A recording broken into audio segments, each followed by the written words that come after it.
मेंगल के आनुवंशिकता के नियमों की व्याख्या करो।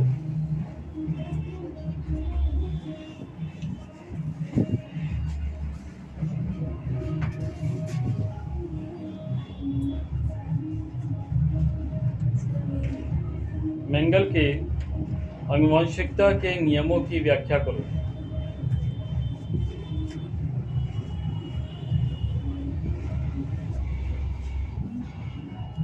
Describe Mengel's law of heredity.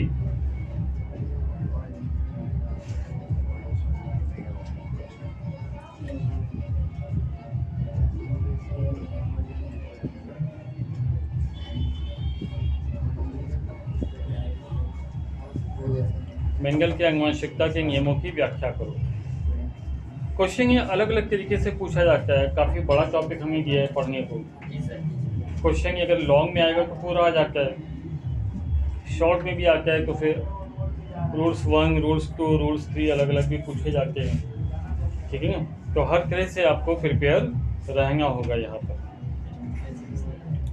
Mengal यानी कि ग्रेगर जॉन मेंगल जिन्होंने विभिन्न गुणों वाले मटर के विभिन्न गुणों वाले पौधों के बीच में संकरण कराया था, और संकरण के निष्कर्ष के आधार पर, संकरण का जो रिजल्ट था उसके आधार पर उन्होंने निष्कर्ष निकाला, और निष्कर्ष से ही उन्होंने बनाए रूल्स, है ना? क्या होता है, जब भी कोई समस्या होती है तो उस समस्या को स्टडी किया जाता है, और स्टडी करने के बाद उसका जो निष्कर्ष निकाले जाते हैं, है ना, प्रेडिक्शन किया जाता है, उसके आधार पर फिर रूल्स बनाए जाते हैं। उनके बाद गिब्रीज, कॉरेंस और एरिक वॉन्ग शर्मैक, ये 3 अलग अलग वैज्ञानिकों ने भी जब रिसर्च करी तो इन्होंने भी वही निष्कर्ष निकाले जो मेंगल ने निकाले थे। तब जा करके कहीं मेंगल के सिद्धांत प्रकाश में आए। मेंगल ने जिन नियमों का प्रतिपादन किया उन्हीं को मेंगल के नियम कहते हैं। ठीक है, पहले टॉपिक को हिंदी में समझा देते हैं, उसके बाद इसी टॉपिक को इंग्लिश में भी समझा देंगे। ठीक है, और फिर अपनी लैंग्वेज में भी इजी करके बता देंगे। ठीक, तो ध्यान से समझिएगा। तो अभी तक हमने क्या बताया, ग्रेगर जॉन मेंगल एक साइंटिस्ट थे, एक वैज्ञानिक थे, जिन्होंने विभिन्न गुणों वाले मटर के पौधों पर प्रयोग किए और उससे निष्कर्ष निकाले। उनके बाद हालांकि उस समय तो उनके नियमों को मान्यता प्रदान नहीं की गई। उसके बाद गिब्रीज, कॉरेंस और एरिक वॉन शर्मैक जैसे 3 अलग अलग साइंटिस्टों ने भी वही निष्कर्ष जब निकाले, तब जाकर के कहीं मेंगल के जो क्या कहते लॉ थे वो जाकर के प्रकाश में आए। तो इन्होंने जो पहला नियम बनाया वो था एकल लक्षण यानी प्रभाविता का नियम। इन्होंने बताया कि जीवों में जो सभी लक्षण होते हैं वो इकाई के रूप में होते हैं, जिन्हें हम लोग जीन कहते हैं। जीवों में जो लक्षण होते हैं वो इकाई के रूप में होते हैं, जिसे हम लोग जीन कहते हैं। और प्रत्येक इकाई लक्षण युग्म से नियंत्रित होते हैं। प्रत्येक इकाई लक्षण युग्म से नियंत्रित होते हैं। वास्तव में इनके जो कारक होते हैं वो एक कारक माता से होता है और एक कारक पिता से होता है। तो युग्म क्या हो गया? जोड़ा। अभी किसी बच्चे की पूछा गया, क्योंकि बताया गया युग्म का मतलब हो गया जोड़ा। जोड़ा मतलब 2 जीन्स, एक माता से आया एक पिता से आया, तो एक जोड़ा बन गया। यानी कि यहाँ पे 2 जीन्स हो गए, एक माता का हो गया एक पिता का हो गया। ये विपरीत प्रभाव के हो सकते हैं, ये विपरीत प्रभाव के हो सकते हैं।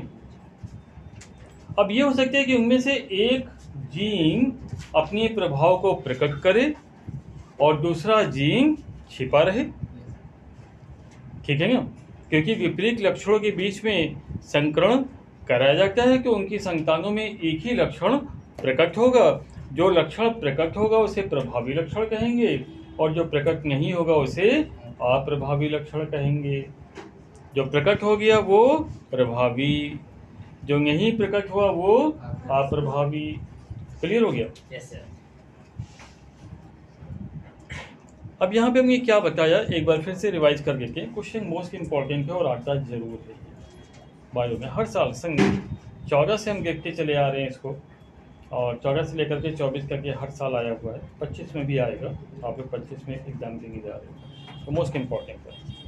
एक बार फिर से बात कर लेते हैं कि जीवों में जो सभी लक्षण होते हैं वो इकाई के रूप में होते हैं, जिसे हम लोग जीन कहते हैं। और प्रत्येक इकाई लक्षण कारकों के एक युग्म को नियंत्रित करते हैं, एक युग्म से नियंत्रित होता है। वास्तव में होता क्या है कि एक कारक माता से आता है, एक कारक पिता से आता है, तो बन जाता है युग्म। और युग्म जो होते हैं उनमें जो प्रभाव हो सकते हैं वो विपरीत हो सकते हैं। एक प्रभाव दिखाई पड़ता है और दूसरा प्रभाव छिपा रहता है। जो प्रभाव दिखाई पड़ता है उसे प्रभावी लक्षण कहते हैं, और जो दिखाई नहीं पड़ता उसे अप्रभावी लक्षण कहते हैं। तो ये क्यों स्पष्ट हो जाता है कि गुणसूत्र में एक ही प्रकार के लक्षण उपस्थित होते हैं, ठीक है ना। अब जैसे कि मान लेते हैं कि लंबे और बौंगे, एक पौधा, मटर के पौधे भी चुके होंगे, एक्सपेरिमेंट किया, तो मटर का एक पौधा लंबा है और दूसरा पौधा बौना है। उनके बीच में कराया गया संकरण। तो जब उनके बीच में संकरण कराया गया तो अब वहाँ पे जनरेशन्स बनेंगी, पीढ़ी बनेंगी। तो पहली पीढ़ी में जो संतान होंगी उसमें जो लक्षण दिखाई देगा वो लंबेपन का लक्षण दिखाई देगा, है ना। और जो बौंगेपन का लक्षण होगा वो छिपा रहेगा। तो अगर आपकी बुक में डायग्राम है क्यों देखिएगा, उसी में प्रभाविता के नियम में, प्रभाविता के नियम में डायग्राम बना हुआ है। मतलब लिखा हुआ है शुद्ध लंबे पौधे शुद्ध बौंगे पौधे करते हैं, है ना। हाँ, ये दिख रहा होगा सभी को, दिख गया पीछे बाज, टॉल प्लांट्स।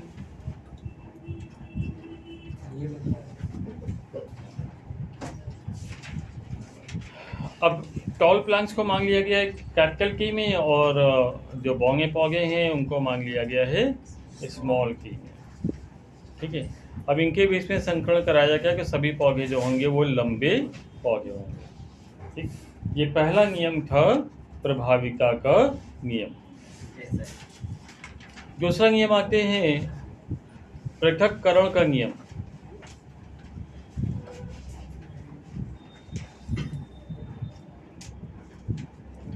पृथक्करण, सेल्फ पॉलिनेशन, पृथक्करण सेल्फ पॉलिनेशन, ध्यान दीजिएगा। तो जब प्रथम पीढ़ी के विषम युग्मी पौधों में स्वपरागण कराया गया, स्वपरागण यानी सेल्फ पॉलिनेशन कराया गया, तो दूसरी पीढ़ी के संतानों में विपरीत लक्षण एक निश्चित अनुपात में प्रकट हो जाते हैं, और इसी को हम लोग लक्षणों के पृथक्करण का नियम कहते हैं। वास्तव में होता क्या है कि प्रथम पीढ़ी के साथ रहने पर भी लक्षण आपस में मिक्स नहीं होते हैं, बल्कि ये अलग अलग हो जाते हैं, यानी कि युग्मकों की शुद्धता जो होती है वो बनी रहती है, ठीक है ना। अब जैसे लंबा पौधा है, तो अब लंबा पौधा है और उससे जब संकरण कराया जाएगा तो प्रथम पीढ़ी, द्वितीय पीढ़ी, तृतीय पीढ़ी और चतुर्थ पीढ़ी, है ना। First generation, second generation, third generation, fourth generation, 4 generation बनेंगी। तो पहले जो फर्स्ट सेकंड थर्ड है उनमें तो जो होंगे पौधे वो लंबे होंगे, फोर्थ वाला जो होगा वो बौना होगा, है ना। अब यहाँ पर एक बात आप एक एग्जाम्पल के माध्यम से भी समझ सकते हो कि अगर किसी माँ बाप की 4 संतानें हैं, है ना, उनमें से एक पिता लंबा है और माँ बौनी है, ठीक है, तो 3 संतानों में पहली 3 संतानों में पिता के लक्षण आ सकते हैं और वो लंबे हो सकते हैं, और चौथी संतान में माँ का लक्षण आ सकता है और वो बौना हो सकता है। तो पृथक्करण का नियम सिर्फ मटर के पौधों पे ही लागू नहीं होता, बल्कि ये इंसानों में, जीवों में भी इसी प्रकार से लागू होते हैं, सभी पे लागू होते हैं। ठीक है, तो पृथक्करण का नियम आपको ये बताता है कि भाई देखो, भले ही जो सेकंड पीढ़ी के पौधे हैं वो फर्स्ट पीढ़ी के साथ में रहे, लेकिन फिर भी उनके लक्षण जो होते हैं वो मिक्स नहीं होते हैं, लक्षण अपनी शुद्धता को बना करके रखते हैं। इसी नियम को हम लोग पृथक्करण का नियम कहते हैं।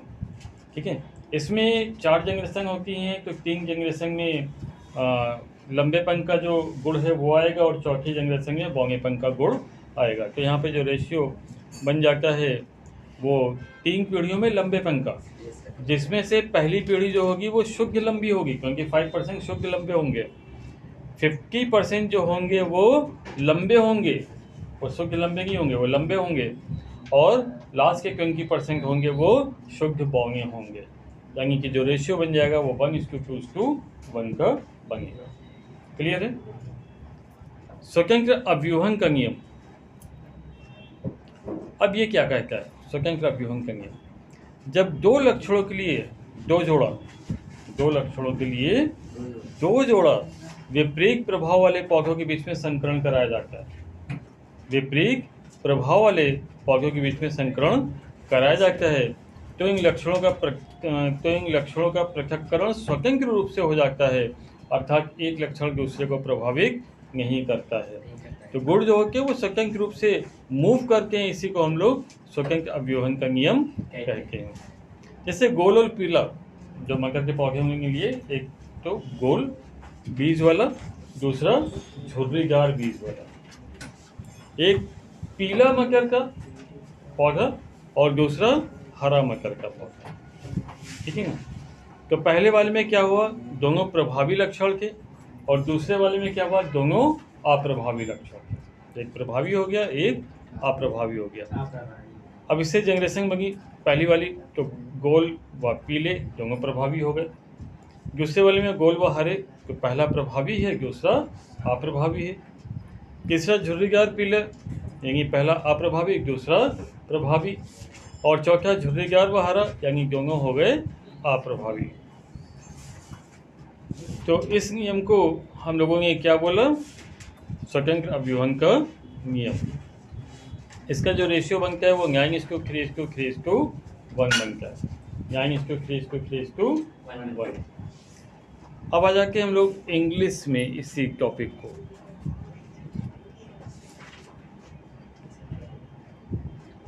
मेंगल्स लॉ ऑफ इनहेरिटेंस, पहली हैगिंग बनेगी मेंगल्स law of inheritance,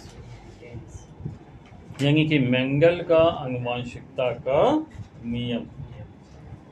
On the basis of the finding of his experiments on pea plants, Mengel formulated 3 basic principles of inheritance. क्या बताया? On the basis of finding of his experiments on pea plants, जब मटर के पौधों पर उन्होंने प्रयोग किए तो मेंगल ने 3 सिद्धांत बनाए आनुवंशिकता के।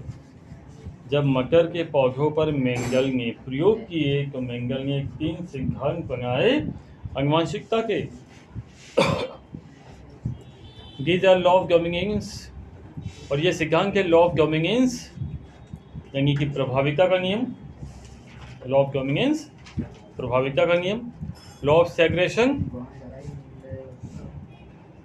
पृथक्करण का नियम, लॉ ऑफ इंडिपेंडेंट असॉर्टमेंट स्वतंत्र अव्यूहन का नियम। Out of these 3 laws, the first 2 can be explained on the basis of monohybrid cross.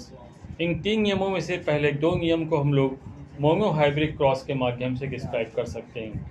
Monohybrid cross एकर संकरण है ना, एकर संकरण के माध्यम से डिस्क्राइब कर सकते हैं। The third law can be explained on the basis of dihybrid cross, और तीसरे नियम को हम लोग द्विसंकर संकरण के माध्यम से डिस्क्राइब कर सकते हैं। तो मोनोहाइब्रिड क्रॉस क्या होता है? A cross in which inheritance of only one trait in स्कैगी is called monohybrid cross। तो ये ऐसा संकरण हो क्या है जिसमें हम लोग केवल एक ही गुणों को स्टडी करके हैं, उसे हम लोग मोनोहाइब्रिड क्रॉस कहते हैं, एक संकर संकरण कहते हैं। एक सो inheritance of one gene only, ये केवल एक जीन की स्टडी को शो करता है। क्लियर हो गया? ठीक है। मोनोहाइब्रिड क्रॉस एक संकर संकरण केवल एक गुणों को ही शो करता है। For example, when pure tall and pure dwarf plants are crossed in F1 generation we get only tall plants। जब शुद्ध लंबे और शुद्ध बौने पौधों के बीच में संकरण कराया जाएगा पहली पीढ़ी में, तो हमें जो जनरेशन मिलेगी वो केवल लंबे पौधों की प्राप्त होगी। ठीक है। तो जब शुद्ध लंबे और शुद्ध बौने पौधों में संकरण कराया जाएगा तो हमें जो संतानें मिलेंगी वो केवल लंबी ही प्राप्त होगी।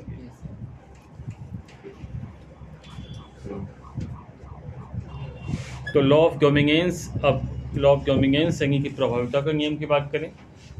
If a cross is make between two pure parents having alternate form contrasting form of a trait, then only one form appear in F1 plants। This form which is expressing F1 generation is called dominant form. The other form remains hidden and is called recessive form। समझिएगा ध्यान से, बहुत आसान है। If a cross is made between two pure parents, अगर दो शुद्ध parents में क्रॉस कराया जाता है, having alternate form of a trait, और उनके जो लक्षण होते हैं वो विपरीत होते हैं, जो लक्षण होते हैं वो विपरीत होते हैं, then only one form appearing F1 plants, तो पहली पीढ़ी में केवल एक ही जो गुण होगा वो दिखाई देगा। This form which is expressing F1 generation is called dominant form. तो जो गुण दिखाई देगा उसे कहेंगे प्रभाविका का नियम, प्रभावी गुण, और जो नहीं दिखाई देगा उसे कहेंगे रिसेसिव यानी कि अप्रभावी गुण। दिखाई देगा डोमिनेंट यानी प्रभावी गुण, जो नहीं दिखाई देगा उसे रिसेसिव यानी कि अप्रभावी गुण। क्लियर है? चलिए नेक्स्ट पर आते हैं। और नेक्स्ट है आपका लॉ ऑफ सेग्रेशन और law of purity of JIMEX. तो segregation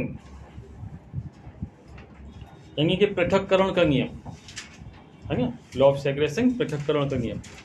according to Mendel's law of segregation, पृथक्करण के नियम के अनुसार factors of a pair separated from each other, दो जोड़ों के जो गुण होते हैं वो एक दूसरे से सेपरेट होते हैं, अलग अलग होते हैं।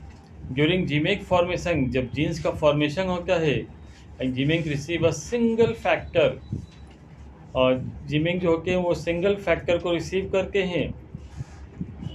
The gametes are pure for crack, और ये जो गुण होता है ये उनमें शुद्ध पाया जाता है। जैसे कि मान लेते हैं कि शुद्ध लंबे पौधे लेते हैं, शुद्ध बौने पौधे लेते हैं, और इनमें हम लोग कराते हैं क्रॉस कराते हैं, तो इससे क्या होगा कि पहली पीढ़ी में हमें केवल टॉल यानी कि लंबे पौधे ही प्राप्त होंगे। 25% प्योर टॉल शुद्ध लंबे, और 50% जो होंगे वो हाइब्रिड होंगे, उनमें लंबेपन का भी गुण होगा, बौनेपन का भी गुण होगा, है ना। तो 50% क्या हो गए? हाइब्रिड हो गए, और बाकी बचे 25% वो क्या हो गए? प्योर ड्वार्फ यानी कि बिल्कुल शुद्ध बौने हो गए। तो रेशियो क्या बन गया? फिर रेशियो बन गया 1:2:1। क्लियर हो गया? 1:2:1 का रेशियो बन गया।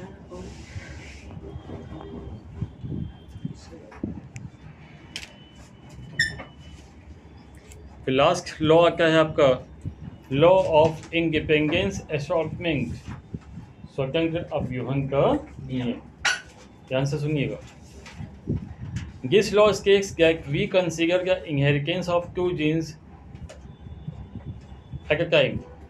यह लॉ बताता है कि हम एक ही समय में दो अलग अलग जो जीन्स होते हैं, then the segregation of factors during gametes formation, तो जब जीमेक्स का फॉर्मेशन होता है तो उनका सेग्रेशन होता है, and random fusion is independent to each other, और जो गुण होते हैं वो स्वतंत्र रूप से एक दूसरे में मूव करते हैं।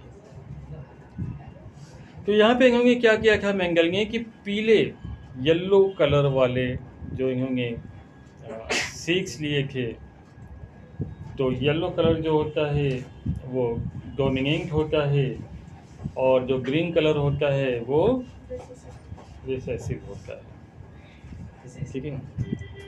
तो इनके बीच में इन्होंने क्या कराया था, क्रॉस कराया था, ठीक है ना। और क्रॉस करा के जो इन्होंने रिजल्ट बनाया था, वो रिजल्ट आपको जो दिया गया वो 9:3:3:1 में, है ना। तो उसका जो रेशियो निकला था 9:3:3:1 में आया था। क्लियर। तो ये हो गए आपके मेंगल्स के लॉ। कैसे लिखोगे कि आपको अच्छे नंबर्स मिले, ये भी हम आपको बता देते हैं, क्योंकि बोर्ड में बहुत ज़रूरी होता है कि अच्छे नंबर्स लाना एक कला होती है।